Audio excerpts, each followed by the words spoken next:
Sensor শব্দের অস্তিত্ব নেই, পাঞ্জাবকে খারাপভাবে দেখানো হয়েছে এমন কিছু সেখানে মেলেনি, দেশের সার্বভৌমত্ব অখণ্ডতা ক্ষুণ্ণ হয় এমন কিছু নেই এই ছবিতে, অপ্রয়োজনীয়ভাবে শিল্পের স্বাধীনতা খর্ব করা উচিত নয়, বিষয়বস্তু নিয়ে পরিচালককে কেউ নির্দেশ দিতে পারে না, উড়তা পাঞ্জাব বিতর্কে এমনই পর্যবেক্ষণ, এমনই মন্তব্য বম্বে হাইকোর্টের।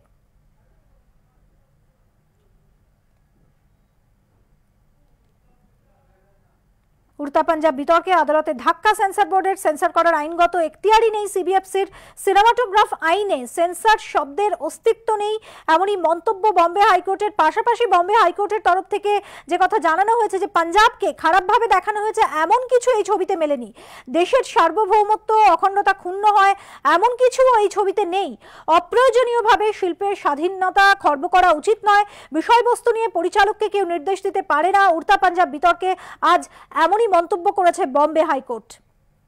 উড়তা পাঞ্জাব বিতর্কে আদালতে ধাক্কা, সেন্সর বোর্ডের সেন্সর করার আইনগত এখতিয়ারই নেই সিবিএফসির, আদালতের তরফ থেকে আজকে কথা জানানো হয়েছে, সিনেমাটোগ্রাফ আইনে সেন্সর শব্দের অস্তিত্ব নেই, পাঞ্জাবকে খারাপভাবে দেখানো হয়েছে এমন কিছু মেলেনি এই ছবিতে। পাশাপাশি বম্বে হাইকোর্টের তরফ থেকে যে কথা জানানো হয়েছে যে দেশের সার্বভৌমত্ব অখণ্ডতা ক্ষুণ্ণ হয় এমন কিছু এই ছবিতে নেই, অপ্রয়োজনীয়ভাবে শিল্পের স্বাধীনতা খর্ব করা উচিত নয়, বিষয়বস্তু নিয়ে পরিচালককে কেউ নির্দেশ দিতে পারে না, উড়তা পাঞ্জাব বিতর্কে এমনই মন্তব্য, এমনই পর্যবেক্ষণ বম্বে হাইকোর্টের।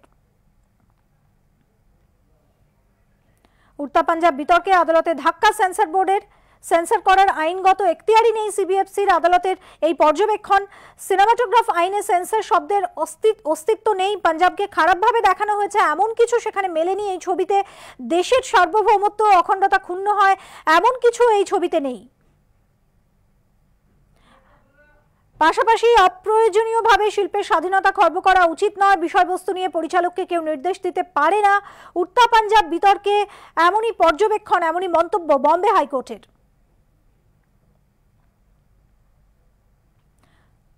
উড়তা পাঞ্জাব বিতর্কে আদালতে ধাক্কা, সেন্সর বোর্ডের সেন্সর করার আইনগত এখতিয়ারই নেই সিবিএফসির, সিনেমাটোগ্রাফ আইনে সেন্সর শব্দের অস্তিত্ব নেই এমনই মন্তব্য বম্বে হাইকোর্টের।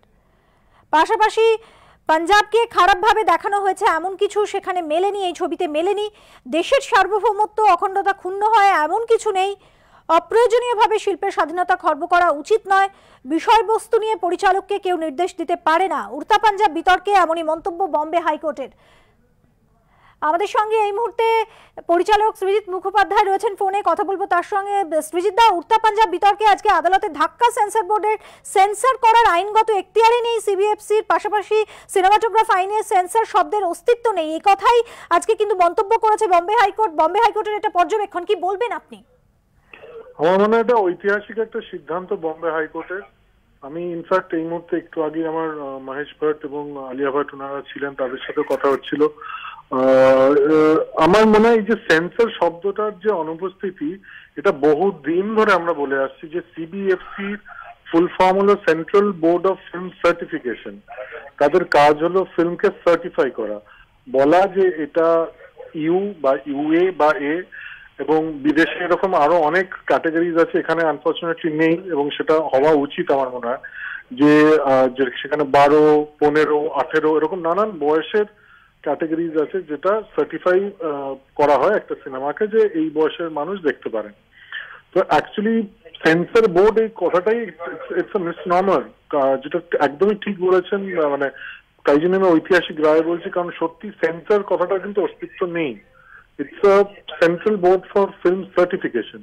সো এইটা যে ফাইনালি আইনত ভাবে সামনে এসছে, এটার জন্য আমি খুব খুশি। এতে সারা দেশের আর্টিস্ট, শুধু ফিল্ম মেকার নয়, যে কোনো আর্টিস্টের ফ্রিডম অফ এক্সপ্রেশন যেটা, সেটা একটা প্রচন্ড বড় একটা সাপোর্ট পেলো, এটা আইনত একটা সাপোর্ট এলো।